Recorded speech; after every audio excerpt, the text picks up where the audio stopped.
Greetings and welcome to another exciting edition of Poet to Poet. I'm Robert Dunn. I'm still hosting, and we are here in Alexandria, Virginia, for yet another go-round with some very exciting local poets. And we are appearing courtesy of the Lincolnia Center in Alexandria, and we are grateful to Nancy Summers and her staff for letting us come in here, and also grateful to Howard Prescott for tipping us off and tipping them off to us, getting us all together. And I have to go get my tongue fixed after the show, but that's another story. Quite a story, as a matter of fact. Later I'll bite it, but not on camera. In any event, we have two very entertaining poets in the person of Dan Campbell over here and Patrick Pepper over there. Now, before I bring on the poets, Patrick, our director over there, Thomas Catterson, is known as Pepper. Yes, I understand. In fact, so is his book, as a matter of fact. This pot has pepper, which is full of stop shorts. Sometimes we get a little confused and invert the title a little, but I won't burden you with that now. But I just want you to know there is a prior claim to the name. Okay. Anyway, we'll get into that a little later. First, I'd like to start with Dan Campbell. Well, we never give ages on the show, yeah. That sort of thing. Let's see, you're a director of a research library on tropical diseases. Mm-hmm. Yes, I have. Such as malaria. I have a tremendous respect for mosquitoes and viruses, I tell you. Then you'd be right at home at the New York circuit, and I advise you to come up sometime and meet some of our viruses. Also some of our skeeters. It's like, oh, there's one now. Wait, that's all right, let's see. You've been writing for a couple of years now. A couple of years, right. And you've been in a couple of very interesting magazines. Poetry Motel, where he checked out without paying his bill. Of course.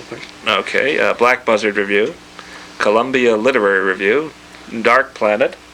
They didn't pay the electric bill, did they? Afraid not. All right, and now this is very interesting. You have a poem that was turned into a song for a chamber opera by the Smithsonian Institution. Yeah, that was which is just down the road. How did this happen? That was a very neat experience. They had a workshop about George Siegel, the sculptor, who's from New Jersey, I think, and he does one of his famous sculptures is called Bus Riders, about urban alienation and even urban isolations. And so the poem was based on that. It was written into a song and performed there at the Smithsonian. That was what is a chamber opera as opposed to a grand or conventional? Yeah, like they just have two or three singers, a very mini version of an opera, I guess, and it's conducted in a small studio. A very small chamber. Well, some things are better left unsaid. All right, let's see. You got interested in poetry. How? First, just in the public library about 2 years ago, and I pulled off a book about haiku poetry, a book of haiku poetry by Issa and Basho, and I just liked the way of their simple ways they observed common everyday events. I enjoyed that very much, and that got me started reading other types of poetry. When you got into the other types, did you miss the brevity of haiku? My favorite poets are kind of concise and brief poems, like Charles Simic, do very type of concise start poetry. So I still favor poets that are kind of short poem type. Patrick, let that be a lesson to us all. The next time we want to sit down at the table and come up with a 10-page epic, let's see if we can keep it to 17 syllables. He's looking at me like, how did I get in this? Well, that's all part of the fun here. All right, how about a poem? Okay, well, I've been taking classes for 2 years with Bradley Strahan, who is very active in the poetry arena here in the D.C. area. Yes, I've run into him. And the very first poem I ever had written by him that wasn't called Sentimental Tripe is this one right here. I mean, it took me 2 months. All I thought that was his vocabulary was Sentimental Tripe, because that's all I ever heard from him. But this is called Carolina Mountain Supermarket, and one of the lines refers to an old mountain superstition that if a snapping turtle bites you, it won't release its bite until it thunders. Okay, Carolina Mountain Supermarket. Wading in waist-deep water, brushing away vines that choke, reaching arms under stumps and roots.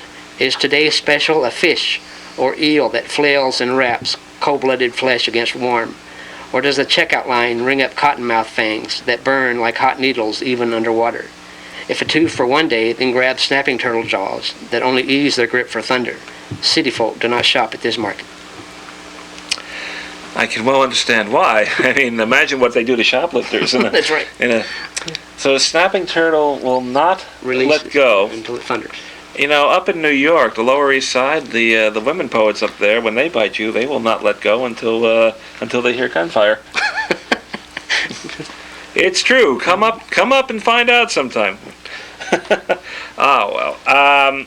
Were you actually in a Carolina supermarket when that hit, or? No, sure wasn't. Just memories of going with my uncle hunting for turtles and things along the riverbanks. All right. What else triggers poems for you? Okay. Well, like everyone else, I tried to write some love poetry, but I gave up on that because they all ended up sounding like this one. Okay. Be my Valentine. Once it was a rose, now I give you an onion. A bulb wrapped in papyrus. It used to give you light. Now blinds your eyes with tears, darkens your hands in grief. Once it was candy, now I give you an onion. Its taste will singe your lips, a burn that smolders, as we do, as we always will. Take it, it's yours. Its scent will wrap around your fingers and cling to the blade of your knife. I happen to like onions. I do too, very fascinating. As a matter of fact, here's a hint for all you lovebirds out there. If you give your love a string of pearl onions, you won't have to buy regular pearls. Okay, good idea. Why not? Okay. All right, and that was your only love poem. The only one, first and last one, right there. Okay. Actually, I kind of appreciate that. What else do you write about? Okay, well, one of my favorite topics is writing about poetry and poets. This one is called Fishing. Fishing. I slip into boots at 4 a.m., throw rotting fish heads onto the paper, lay strands of net between the lines, slip jagged hooks onto my fingers, plunge baited hands into darkness. I fish for hours, sometimes days, drinking ink under the sun, hooking words torn from the heart, words with razor fins that burn, words that eat their way to my elbow, words that end without surrender. I think I'm going out fishing right after the show. See what I can catch. Tell me about your unfulfilled ambitions. I mean, you've been recognized by the Smithsonian, which is more than I can say for myself, except when my membership is up for renewal.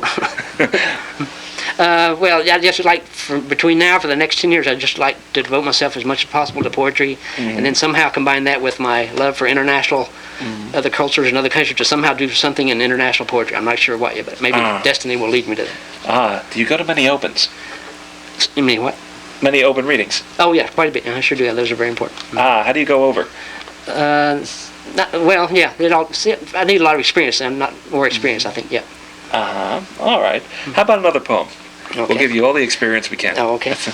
Well, this one is I think poetry tends to be a little too serious, so this is kind of a humorous attempt at poetry. Okay. Autobiography. One ear understands Swahili, the other only hears Japanese. My legs will pump like pistons, pedal my bike after I am dead. My mouth, unlike my legs, flaps but never moves, sputtering and dribbling to my despair. The arms, two useless fins frozen in ice. And I hate my head, my bald moon rock. It is streamlined and can soar with angels, but only crawls in gutters, drinking the flesh of roofs, screaming bawdy songs, soaking in the world like a sponge gone mad. That's an interesting choice of languages. So how do you say Japanese in Swahili? Gumbo or something. I've forgotten. Oh, we're going to get letters about that one. Patrick, what languages does your ear hear? Oh, well, mostly just English, but I've tried to translate Spanish in the past. Well, English is nice. Spanish is too. Perhaps we'll get a sample of that a little later. Any books in the offing? No, I'm compiling a chapbook, but I haven't mailed it off or anything like that. Okay, how about another poem? Okay. This one is modeled after my favorite poet, Charles Simic. It's called The Messiah. Just the other night, in a littered alley, you found a ticket to the greatest show on earth. Then you saw them, bearded women, sword swallowers, lizard man, some bowing, others on their knees. You are our savior, they shouted, the center ring star, the world's greatest lion tamer. You dropped that ticket and ran, but howling clowns surrounded you, touching you everywhere, wrapping a bloody whip, an empty pistol into your hands. Let me guess, you wrote that late at night in the library.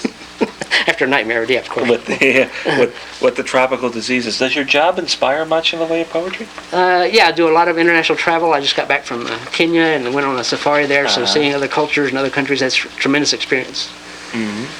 Does that sort of thing find its way into your poetry often? And here's one, yes, I wrote about returning to El Salvador. Ah, okay. Okay, we're right in there, thank you. Yeah. The return. Where palm trees used to be, a crawling column of asphalt, another bronze uniform struts in the park, though pigeons still settle for crumbs and men still argue on a different battle-named street. There is the fading call of peeling posters, and note how Viva and Revolucion have vanished from the walls. And you think, yes, for now there are fountains, sidewalks, tourists in air-conditioned buses. Here the girls still sway with that special grace under baskets of tortillas, until one evening you notice that the men argue in whispers, boys rush home precisely at dusk, that the newspaper has an official seal. The sun seems hotter now. Faces are blank adobe walls, and your friend, whose wife and children have been sent away, sleeps with his eyes to the door. Well, if you go to El Salvador, you have to expect experiences like that. Yeah, an intense experience. One more poem, perhaps. Already? Okay, let's see. Okay, The Keeper. Someone comes each night to clip my wings. The keeper slips bowls between bars without losing a drop. He'll be dead soon, his photo ripped from the wall. Each day he checks the chains on our legs, testing the locks with a smile. Each Christmas, new chains in gift-wrap boxes. But apple trees need light to bloom. The keeper's brothers visit, glaring at us through the bars, telling us to stand straighter, that we are learning our place. We prayed, both of us, that our wings would bloom so we could soar. But it was my brother, the freak, who was saved. For years he hid his scales, and then one cold moonless night he slithered from the cage and was free. I'll have to do something about my scales. As a matter of fact, the keeper, there are people who have suggested that I might need one. But they don't show up much, fortunately. Anyway, Dan Campbell, I want to thank you for coming on The Poet. We'll be back in a minute with Patrick Pepper. So don't go away, because there's plenty of good stuff coming